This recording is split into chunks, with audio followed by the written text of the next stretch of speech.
Pasitikėjimas savo jėgomis, draugystės ryšiai, komandinis darbas, testai, kuriuos Misis Lietuva dalyvės turi išlaikyti miško apsuptyje, nuotykių akademijos paruoštose ekstremaliose situacijose.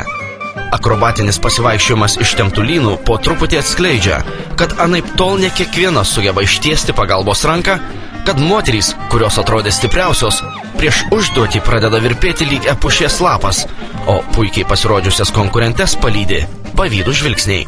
Įsivaizduojat, atrodo tas aukštis baisu, bet čia tai buvo ne tai, kad baisu, bet atrodė neįmanoma.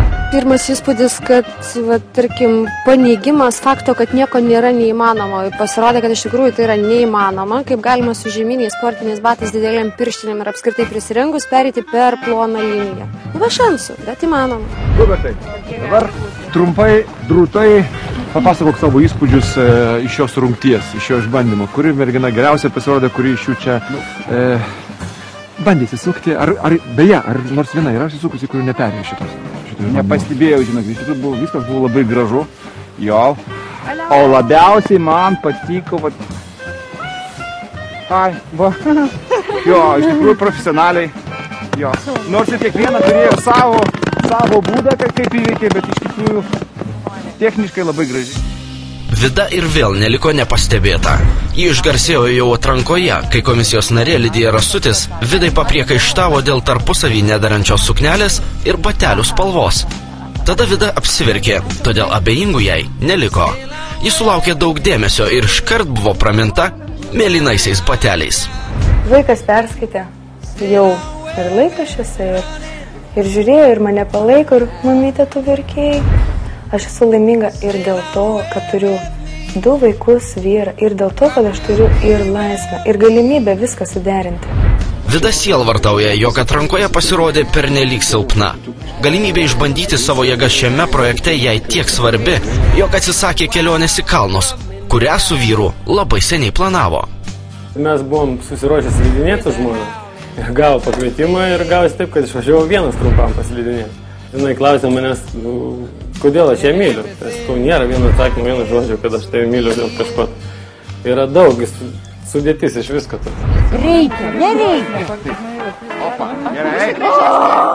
Kita nemažiau ryški asmenybė anot Huberto – Žaneta Pikšilingienė.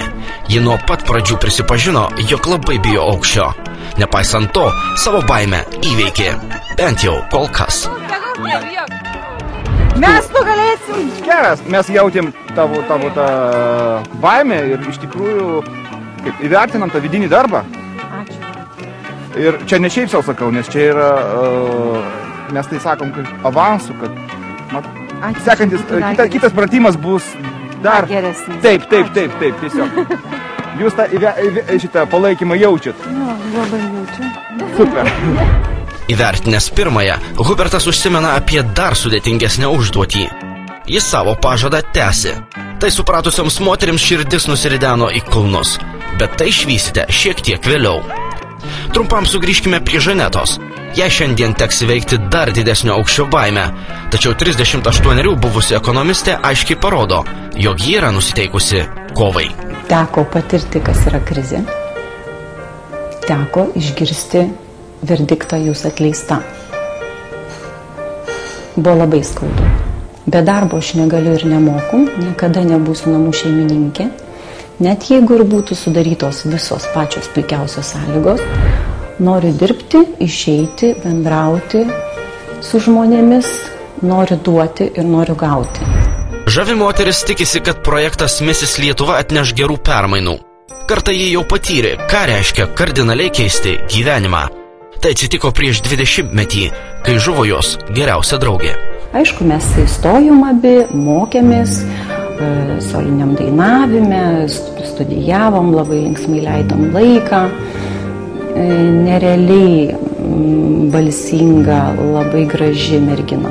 Ir jos tokia svajonė buvo turėti motociklą tais laikais, jie važiavo į Peterburgą jo parsivežti, mes dar pasikalbėjom su ją prieš išvažiuojant. Aš tuo metu demonstravau, dirbau modeliu, aš tik įeinu viešbutį, sako,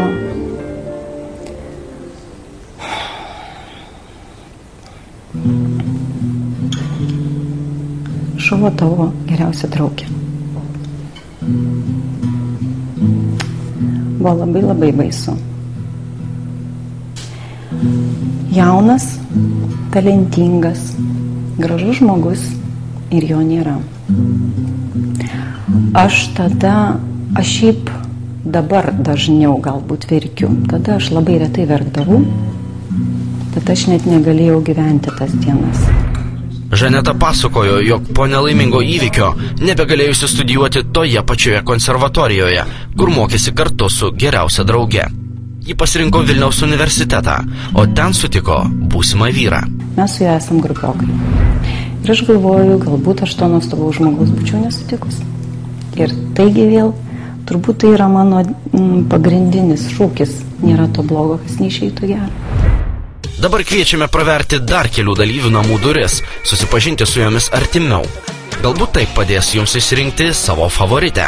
Renata Narvilienė, šviesiaplaukė gražuolė iš Klaipėdos, vis dar skanauja medaus mėnesio gėrybės su savo išrinktuoju Dainiumi. Ji prieš televizijos kameras atvirauja, kad vyrui planuoja padovanoti 3 vaikus. Mes buvom pažįstami ilgą laiką ir kai mes abu supratom, kad, va šitaip turi būti, tada viskas. Nieko ilgai nedvėjodami iš karto apsigyvenome kartu ir tikrai geriau kitą kartą palaukti. Nors aš nemanau, kad aš jau tokia senai ir ištekėjau. Mano didžiausia svajonė šiuo metu yra ne tik mano, bet ir mano vyro. Mūsų nuomonė sutampa to klausimu. Norime daug vaikučių. Norime 2 berniukų ir 3 mergaitės. 2 pašėlę vaikai bėgioja po kitos Misis Lietuva dalyvės, Aušros Mikelienės namus. Buvusio garsaus Neringos mero Marti save vadina laimingai ištekėjusią namų šeimininkę, tačiau neslepia turinti ambicingų planų tapti gide. Po pirmo vaiko gimimo, tai aš galėčiau iškeisti viską pasaulyje į šeimą. Ir aš visą laiką, kiekvieną rytą atsikeliu ir aš džiaugiuosi, kad aš turiu šeimą ir aš kiekvieną kartą, aš iki dabar žiūriu į savo vaikus ir aš šypsausi ir džiaugiuosi savo, kad aš juos turiu. Aš visą laiką negaliu net atsidžiaugti jais. Ir Dovydui labiausiai patinka, kada Dovydas dirba, tada jis man būna labai gražus. Jeigu aš būnu nelaiminga, aš užsidedu rožinius akinius. Aš mėgstu būti laiminga, aš mėgstu nuteikinėti, kad man būtų viskas gerai, bet vis tiek, net ir būna labai blogai, vis tiek surasti, dėl ko būti laiminga. Visada besišypsanti Aušra prisipažįsta, kad rožiniai akiniai gelbsti ne visada. Ji išgyveno netekusi tetos, kuri beje buvo garsaus politiko žmona. Mano teta, Amžinatė Birutė Šleževičienė, tėčio sesuo buvo ir tuo metu buvo Honkongė, mane išlydėjo, mane be proto mylėjo. Dovydui visada sakydavo, jeigu nori pamatyti Aušrą, kai jai bus 50 metų, pažiūrėk į mane. Mes abidvi buvom tokios vienodos, nors jinai yra mano sesers krikšta mama, bet kažkaip aš kai Vilniuje gyvendavau, mes visą laiką kartu labai bendraudavom. Ir sužinojau, būdama Honkongė, tokią žinią, kad jinai mirė, tai buvo labai sunku. Sakoma, kad skaudus išgyvenimai tik sustiprina. Tai patvirtina verslininkės Audronės Gigienės gyvenimiška patirtis. Prieš keletą metų moteris išgirdo skaudų medikų verdiktą. Ji susirgo cukriniu diabetu. Aš patekau tiesiog į klinikas pas labai puikią gydytoją, docentę Eglę Varanauskienę, kuri tą naktį budėjo ir savo atsakomybės dėka jinai mane pasiliko endokrinologijos skyriuje, o ne iškėlė į reanimacijos skyrių. Ir tiesiog jinai mane va taip iš naujo po truputėlį pastatė ant kojų, išmokė susigyventi su ta liga. Audronė atranda savyje stiprybės mėgautis kiekvieną gyvenimo akimirką. Į projektą jie atėjo įrodyti, kad diabetas ne liga, o gyvenimo būdas. Moteris džiaugiasi, kad šeima palaiko jos siekį dalyvauti žaviausiųjų konkurse. Vaikai labai džiaugiasi. Už mamą labai mane palaiko. Vyras toks, nei už, nei prieš. Jis toks labai, jis turi savo nuomonę apie tokius renginius, bet jisai nieko prieš man, kad ten prieštarautų labai mes randam kompromisą. O artimieji draugai taip labai palaiko.